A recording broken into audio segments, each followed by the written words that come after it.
Evet arkadaşlar, tekrar merhaba. Arkadaşlar biliyorsunuz bir önceki videomuzda burada gördüğünüz değişik katılaştırıcı malzemeleri denemiş. Onlardan MS medyası kültürler hazırlamıştık ve agara alternatif diğer malzemeleri. Şimdi bugün arkadaşlar bunların içerisine ekim yapacağız. Kültür içerisinde arkadaşlar bakın şurada biraz da geçmekte olan Alternatera Reineki miniler var arkadaşlar. Akvaryum bitkisi bunlar. Sucul bitkiler. Şimdi bunların arkadaşlar uç sürgünlerini alarak kültür içerisinde, yani köksüz olarak bu kültürlerin içerisine, bunların içerisine ekimini yapacağım. Hepsi için aynı şeyi yapacağım. Böylece ekeceğim bitkilerin boyları da denk olacak. Yani hatta çoğunlukla aynı kültür içerisinden alacağım. Dolayısıyla birbirine denk bitkiler, yani eş bitkiler olacak. Gelişmelerinin de aynı olması bekleniyor normalde. Ama tabii medyalara göre farklılıklar arz edecektir muhakkak. İşte onları görmek, hangi medyada daha iyi gelişiyor bunu anlamak için bu çalışmayı yapacağız. Belki bazı medyaların içerisinde hiç gelişmeyecek, belki bitki ölecek, bilemiyoruz. Onu bu çalışmanın sonrasında görmüş olacağız. Böylece elimizdeki alternatiflerin hangilerini, hangi çalışmalarda nasıl kullanabiliriz kararlaştırmış, o konu hakkında da bir fikir sahibi olmuş olacağız. Evet, şimdi çok uzatmadan başlayalım.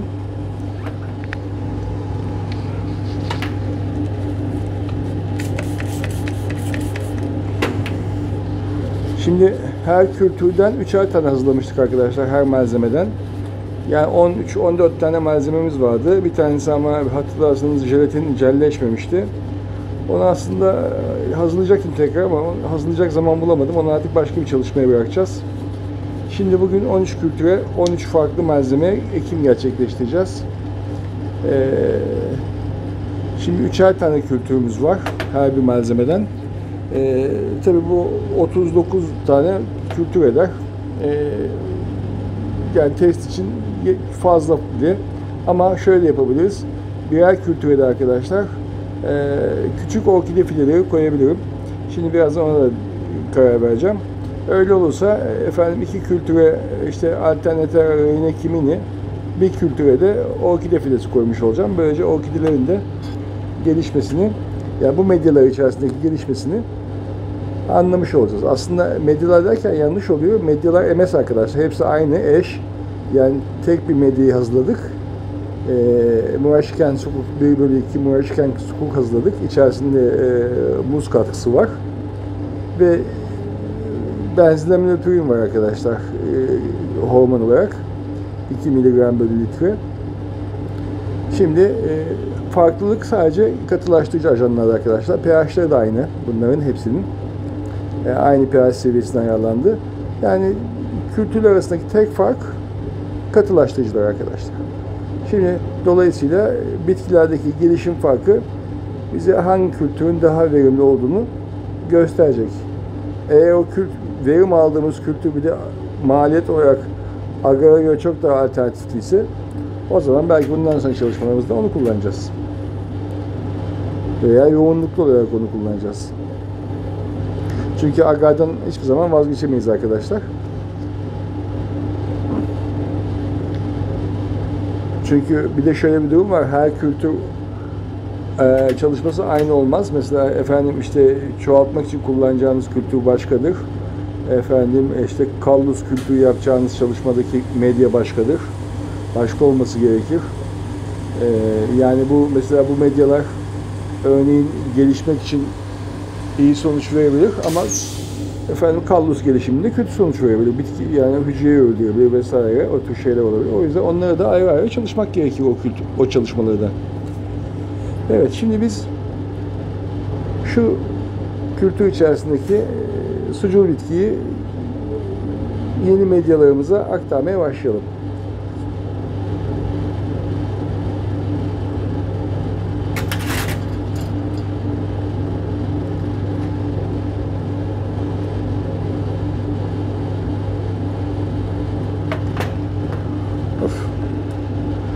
Elimizi yakıyorduk az kalsın.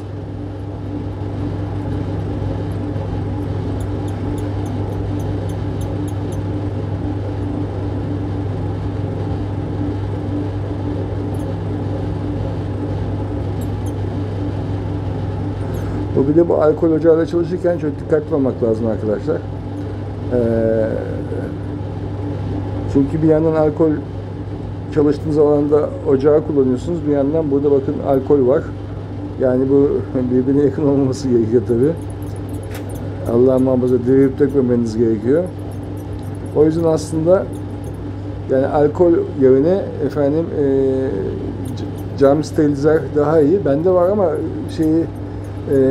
onu da arkadaşlar Çin'den aldım. Maalesef 130-140 derecenin üstüne çıkmıyor. Yani en azından bir modifikasyon yapana kadar kullanamıyorum. Çünkü 130-140 derece bakterilere hamam ortamı sağlıyor arkadaşlar. Başka yapacağı bir şey olmaz.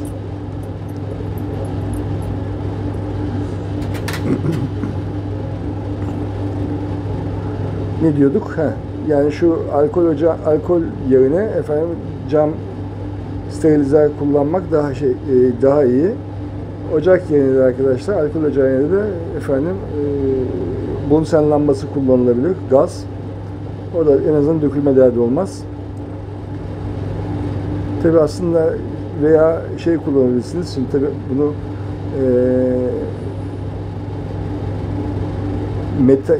kavanozların ağızlarını falan tutuyoruz. Yani normalde cam sterilizer zaten bunları efendim sterilize edecektir ama kavanoz ağzını falan aleve tutuyoruz biliyorsunuz. Onun için bunsen ocağı iyi olur.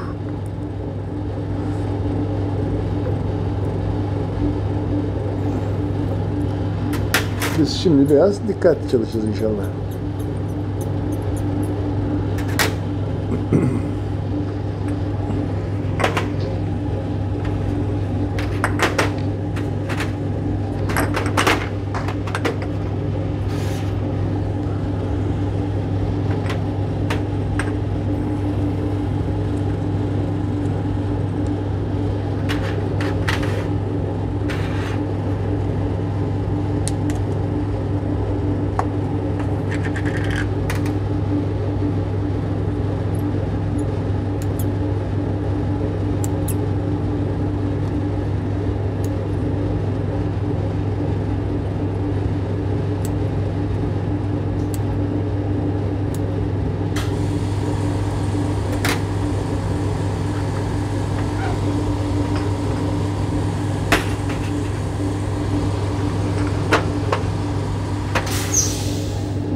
Evet, 2 numaradan başlayalım. Bir jelatin biliyorsunuz başarısız olmuştu.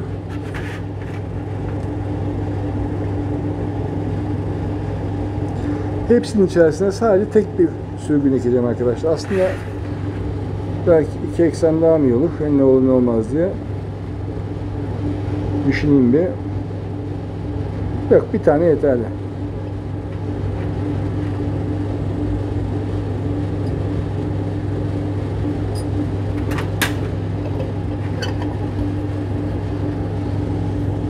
Evet. Aga tamam. 3 yapalım.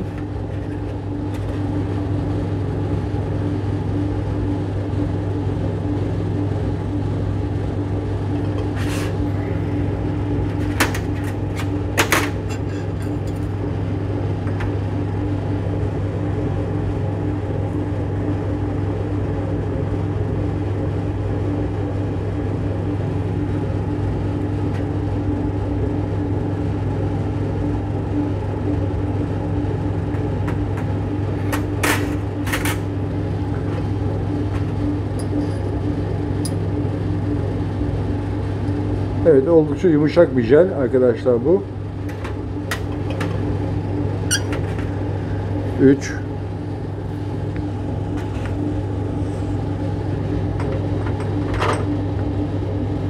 4'ü yapalım. 4 karajan andı.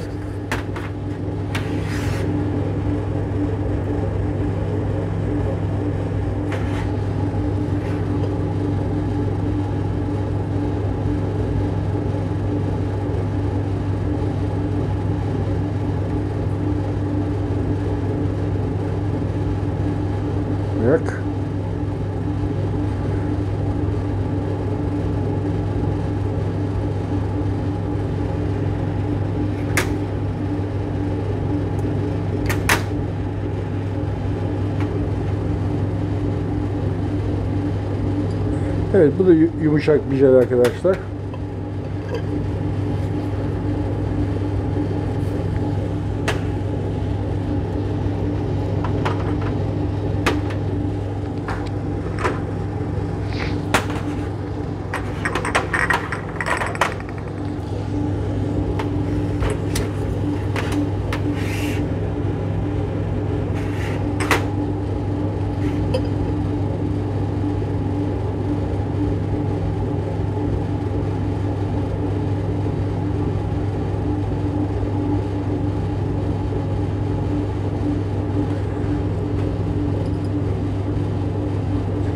Evet. 5'i de ektik.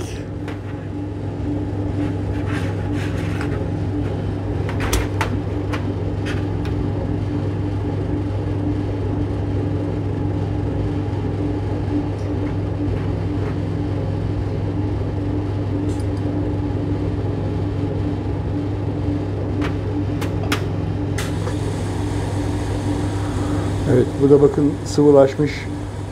Zaten bu şeydi galiba, altı herhalde bizim China geldi galiba, uyduruk geldi anlamda.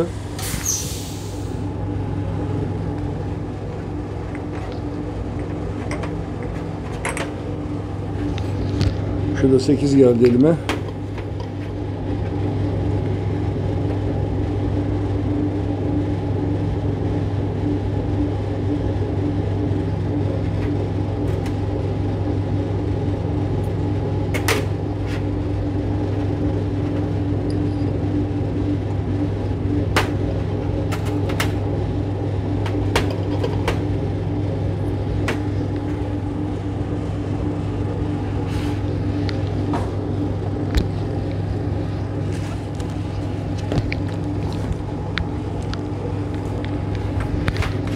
Yedi buradaymış.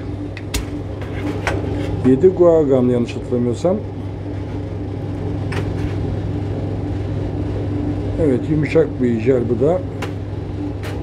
35 olandı bu 7. 8.50 olandı.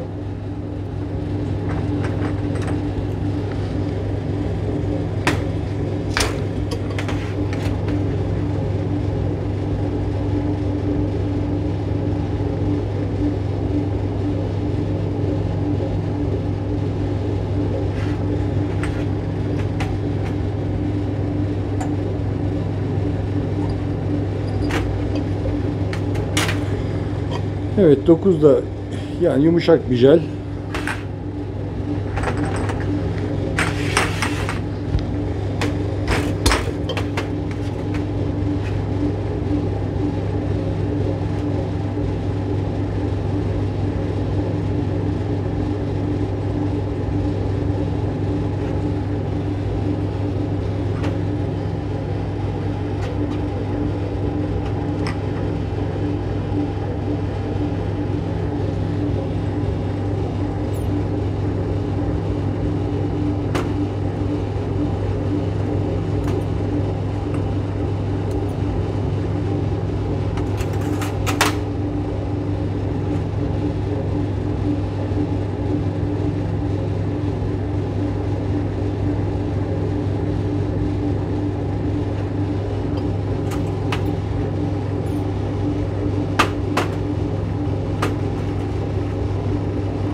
Şimdi tabii bunlar da ekiliyor ya arkadaşlar.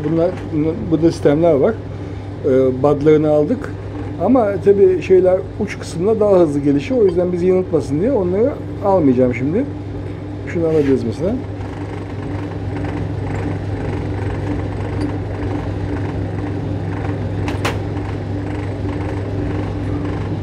Evet.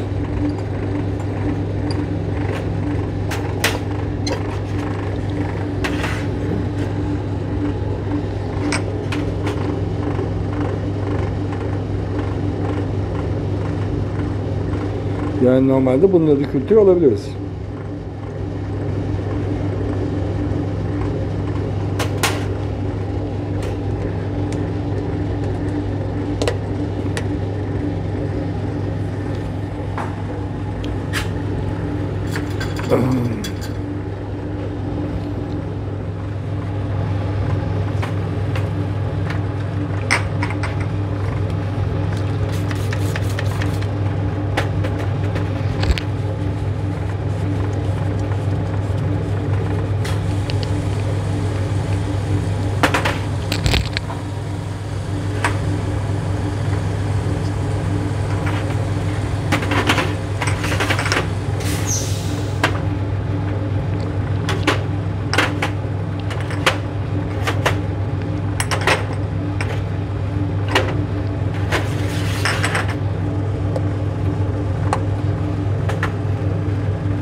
...13...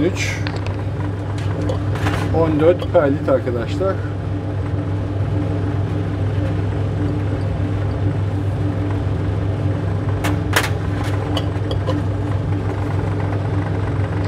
Evet, ilk kültürlerimizi yapmış olduk. Şimdi ikincileri de alacağım.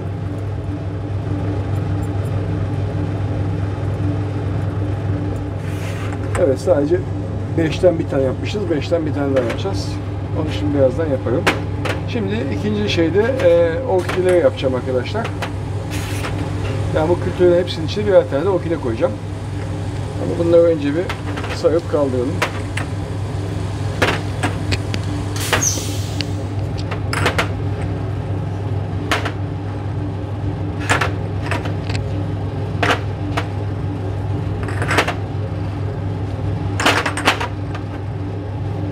Gördüğünüz gibi aslında hepsinin içindeki sürgünler yaklaşık aynı boyda, hemen hemen aynı boyda. Artık ne kadar gelişme yapacaklar göreceğiz.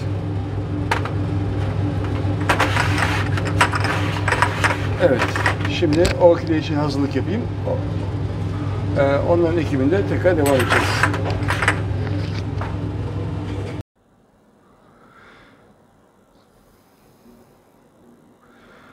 Evet, arkadaşlar bu farklı jelleştirici ajanlar içerisinde bitkilerimizi kültür alalı yaklaşık bir ay oldu.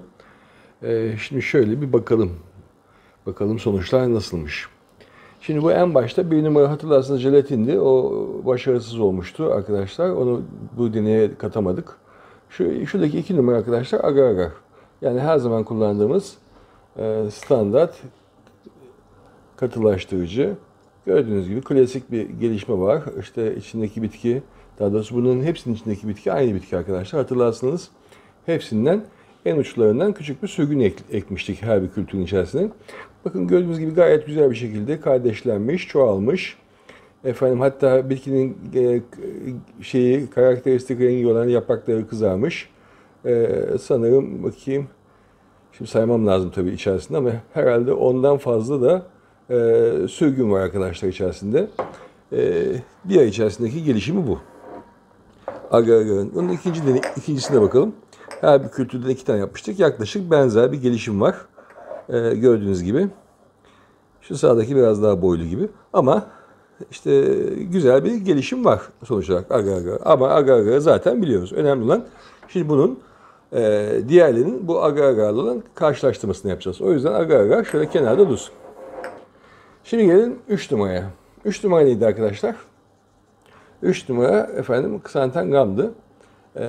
Ksantangram arkadaşlar gördüğünüz gibi bitki yaşıyor ama gelişmişti biraz. Ama şu bakayım 2 tane var. Bakın alttaki daha iyi gelişmiş. Tabi bu kültür odası içerisinde ışık pozisyonları farklı olabilir biraz. Ama bir tanesi sonuç olarak bizim için fikir verecektir. Evet, bunda da gelişim güzel. Hatta şöyle yapalım. Agar-agar'la bir karşılaştıralım. Gördüğünüz gibi yani agar-agar'a denk bir gelişim var arkadaşlar. Ksantangram içerisinde. Şu sadece zayıf kalmış. Kültürün bir tanesi zayıf kalmış ama bunun tabii pek çok faktör olabilir. Önemli olan alabildiği en üst değere bakmak lazım. Demek ki şu şekilde bir gelişmeye ksantangram imkan sağlıyor. Yani ksantangram güzel bir sonuç verdi diyebiliriz.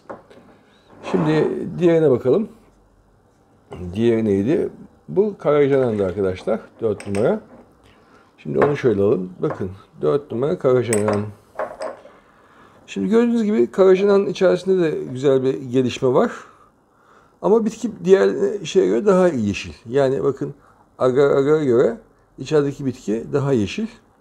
Yani yapraklar tam kızaramamış. Şu ikincisi de gene biraz zayıf kalmış.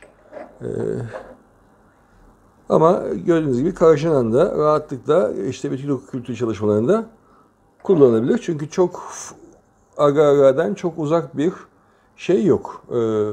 Efendim gelişme zayıflığı yok. Yani normal agar-agar'a yakın bir gelişimi var. 5'e bakalım. 5 neydi? 5 arkadaşlar agar-agar artı ksantangamdı. Bakalım bunda sonuç nasıl?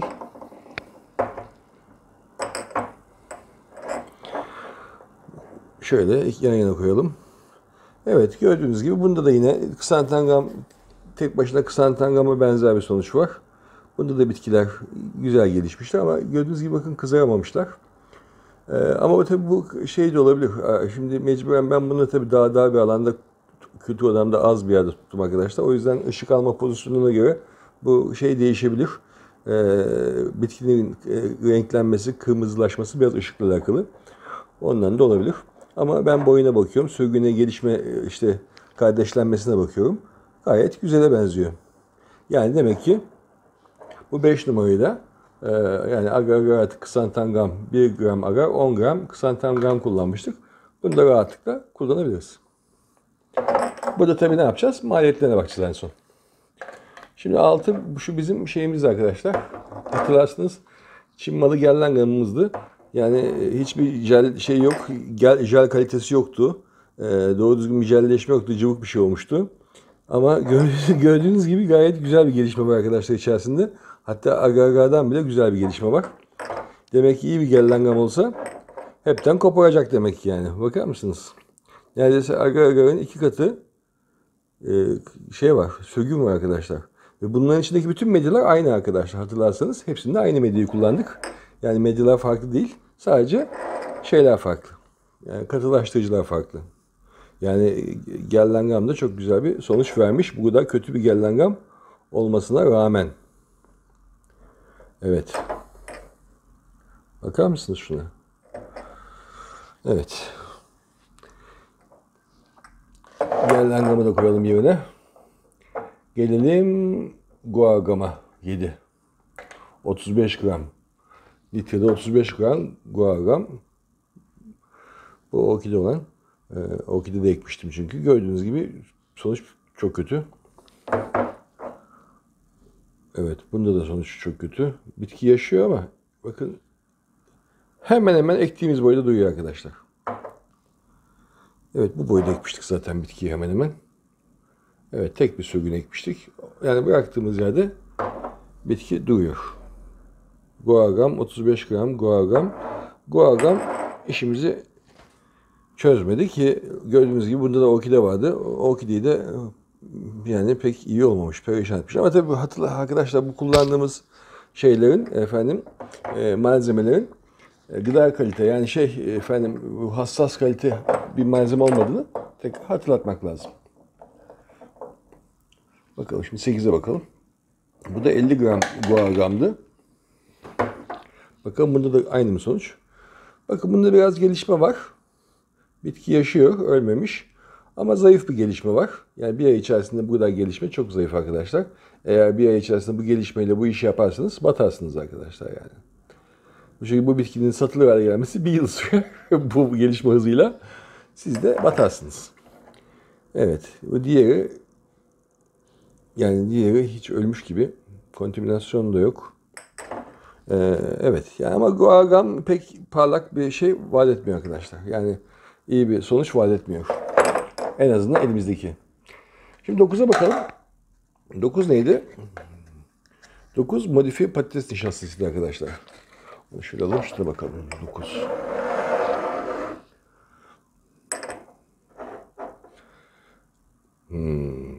Arkadaşlar gördüğünüz gibi şahane bir gelişim var. İkisinde de. Modifiye patates nişastasının arkadaşlar gördüğünüz gibi bitki gelişimi agar-agar'dan çok üstün. Çok daha üstün. Yani çok daha güzel, çok daha kırmızı, yapraklar gördüğünüz gibi çok daha büyük. Efendim, daha canlı. Kardeşlenme sayısı biraz az agar-agar'a göre. Yani daha az sürgün yapmış gibi duyuyor ama bitki daha iyi gelişmiş. İkincisinde de durum benzer. Evet yani demek ki gördüğünüz gibi modifiye patates nişastası yani gayet güzel sonuç veriyor arkadaşlar. Yani ben zaten biliyordum, bunu kullanıyorum çünkü ben. Peki. Şuna bakalım 10 numaraya. Bu da mısır nişastası arkadaşlar. 80 gram mısır nişastası. Bunu da kullanıyorum. Bakın gördüğünüz gibi bunda da gelişme gayet güzel. Şöyle yan yana koyalım. Ama bakın bunda arkadaşlar daha az. Yani modifiye patates nişastasıyla kıyaslarsak bunda kardeşlenme biraz daha az olmuş. Bu bitki çok hızlı kardeşlenen yani birden çok fazla sürgün veren bir bitki arkadaşlar. O yüzden bu bitkiyi seçtim zaten. Gayet bitki gördüğünüz gibi boy atmış. Yani neredeyse agar-agar'ın 2 katı boy atmış. Ama daha zayıf bir kardeşlenmesi var. Ama bitkinin gelişimi güzel. İkincisi biraz zayıf kalmış. O dediğim gibi yine şeyden olabilir. Yani bitkinin bulunduğu pozisyondan olabilir. Önemli. Bir tanesi sonuç olarak bizim için referans olabilir. İkisi de kötü olsaydı bu olmadı derdik. Ama birisi iyi olursa demek ki o bir tanesi sonuç aldığına göre oluyor demektir. Evet 11'e gelelim. 11 neydi? Bakalım 11 neydi? 11 arkadaşlar 2 gram agar artı mısır nişastası. 60 gram mısır nişastası. Bakın bundaki gelişme de şahane arkadaşlar. Bakar mısınız agarla karşılaştırdım. Şu soldaki 2 tanesi agar. Sağdakiler agar artı mısır nişastası. Gördüğünüz gibi çok güzel bir gelişme var. Bitki gayet canlı, gayet büyük. Yaprakları büyük, kocaman kocaman. İyi gelişmiş, çok albenili duruyor. Efendim, agar artı mısır nişastası da böyle sonuç veriyor arkadaşlar. Evet. 12'ye bakalım. Mısır nişastası artı modifiye patates nişastası karışık. Evet. Bakın bu da yine aynı şekilde. Tabii cam beyaz bunun bulanık olduğu için tam net gözükmüyor ama bitki iyi gelişmiş. İkincisi biraz daha zayıf ama bitki güzel gelişmiş. Yani agara Hatta agardan biraz daha iri. Kardeşlenmesi de fena değil gibi. Yani mısır nişastası artı modifiye patates nişastası gayet iyi sonuç vermiş. Evet. 13 neydi? Tapyoka. Tapyoka nişastası. Ona bakalım. Evet. Arkadaşlar gördüğünüz gibi tapyoka nişastası içerisinde bitki gayet güzel bir şekilde gelişiyor. Ama gördüğünüz gibi şeyi daha zayıf. Yani yaprak gelişimi falan güzel. Ama agara göre daha az bir kardeşlenme ve çoğalma var. Şöyle yan yana şöyle koyayım. Evet yani ama sonuç olarak kullanılabilir arkadaşlar. Agarla karıştırarak da kullanılabilir. Ama tapyoka nişastası daha önce dediğim gibi şu anda yani pahalı kalıyor. Perlit nedense arkadaşlar bu sefer iyi bir sonuç alamadık. Perlit, halbuki ben perlit kullanıyorum. Yani güzel sonuçlar alıyorum ama gördüğünüz gibi neredeyse ektiğimiz gibi duruyor. Bu da öyle. Yani ikisi de çok zayıf geliştiler arkadaşlar. Yani ölmedi bitkiler yaşıyorlar ama pek iyi durumda yani gelişmiş olduklarını söyleyemeyeceğim. Acaba şey mi fazla geldi, sıvı mı fazla geldi? Yok, normal gibi de. Evet yani bu çalışmamızda perlitten istediğimiz sonucu alamadık. Ama şu gördüğünüz gibi, şurada gördükleriniz gibi nişasta türlerinin hemen hemen hepsinden çok iyi sonuçlar aldık. Artı agardan iyi sonuç aldık. Efendim Karacanan gördüğünüz gibi kendisini ispat etti. Kullanabiliriz.